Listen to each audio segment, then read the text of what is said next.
Hi அஸ்ஸலாமு அலைக்கும் பீம்ஸ்ல இன்னைக்கு நீங்க பார்க்க போறது நோன்பு 22 சனிக்கிழமை அன்னைக்கு எடுக்கப்பட்ட ஒரு மினி விளாக். வழக்கம் போல நான் சகருக்கு எந்திரிச்சாச்சு. சகருக்கு நான் எதுவும் குக் பண்ணல. நம்ம ராயல் கிரவுன் ரெஸ்டாரண்ட்ல இருந்து தான் சிக்கன் செட்டிநாடும் கறி கிரேவியும் வாங்கிட்டு வந்து ரைஸ் மட்டும் ரூம்ல வச்சுக்கிட்டு சூப்பரா சகரெல்லாம் முடிச்சாச்சு.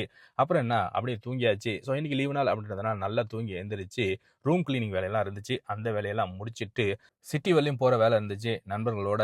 ஸோ அவங்கவங்க தேவைகள்லாம் அங்கே பர்ச்சேஸ் பண்ணிக்கிட்டு ஸோ இஃப்தாருக்கு நாங்கள் வந்து மெட்ராஸ் ரெஸ்டாரண்ட்லேருந்து தான் ஸ்நாக்ஸ் வாங்கிட்டோம். அங்கேருந்து கஞ்சியும் வாங்கிட்டு வந்தாச்சு. ஸோ இஃப்தாருக்கு ஸ்நாக்ஸு, கஞ்சி அப்புறம் ஃப்ரூட்ஸ் எல்லாம் வச்சு சிறப்பாக முடிச்சாச்சு. ஸோ இன்னைக்கான டே இப்படி தான் போச்சு. நம்ம சேனலை நீங்கள் புதுசாக பார்க்குறதா இருந்தால் உங்களுக்கு பிடிச்சிருந்துச்சின்னா சப்ஸ்கிரைப் பண்ணிவிட்டு லைக் அண்ட் கமெண்ட் பண்ணிட்டு உங்கள் ஃபேமிலி அண்ட் ஃப்ரெண்ட்ஸ்க்கு ஷேர் பண்ணி விட்டுருங்க. இணைய வழியாக இணைந்திருப்போம். நன்றி.